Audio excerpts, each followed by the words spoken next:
Meu nome é Júnior Perim, eu sou cofundador e diretor executivo do Circo Crescer Viver, criador e realizador do Festival Internacional de Circo do Rio de Janeiro. Eu tenho uma atuação focada no desenvolvimento e no fortalecimento das artes do circo no Brasil. E a minha resposta à pergunta de que se o circo deve ou não ter mais investimento, ela está relacionada ao fato de que o Brasil precisa inaugurar um novo ciclo de desenvolvimento, no plano econômico, no plano estético, no plano social, no plano simbólico. A sociedade brasileira já é uma sociedade moderna, é um país que se torna cada vez mais rico, mas ainda muito incapaz de explorar o gênio criativo da sociedade brasileira, toda a sua história e diversidade cultural, como elemento não só difusor de expressões ou de identidade, ou criador de identidade, mas também gerador de fluxos econômicos, gerador de inclusão produtiva. A própria experiência que a gente tem aqui no Crescer e Viver é uma experiência de manejo e uso da habilidade circense como um espaço-tempo não só de educação para o exercício da arte e da habilidade do circo, mas também para que pessoas signifiquem e inventem a sua forma produtiva de estar na vida, apropriando essas habilidades. Então, assim, o circo é uma linguagem que permeia o imaginário popular do mundo inteiro. 2,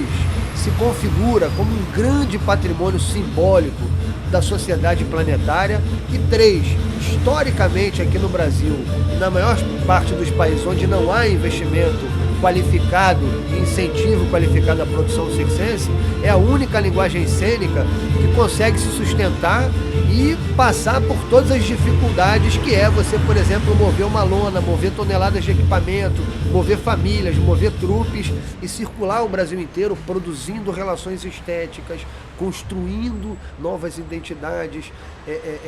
gerando novas formas de interlocução entre culturas e difundindo, sobretudo, a diversidade cultural brasileira. A arte,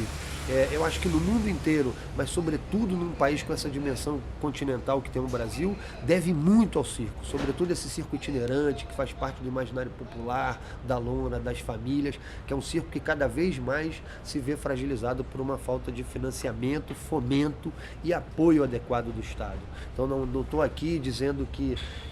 toda atividade artística tem que ter sua sustentabilidade gerada tão somente pelo Estado, mas num universo em que o capital em crise, né, é salvo cada vez mais pelo investimento público, por que não garantir a manutenção daquilo que, além de gerar sentido para um conjunto de famílias, sentido estético, sentido simbólico, gera também sentido econômico de sobrevivência e de existência humana. Então, viva o circo! Espero que esse vídeo possa contribuir para que cada vez mais pessoas se afetem com essa linguagem que é tão humana, que é uma linguagem que é tão pela sua própria arquitetura, dedicada ao encontro da diferença e dedicada à realização de novas hipóteses de construção da identidade humana, de construção de paradigmas de relacionamento humano e, por que não dizer, de construção de novas alternativas de desenvolvimento no campo econômico, social e no campo afetivo e humano.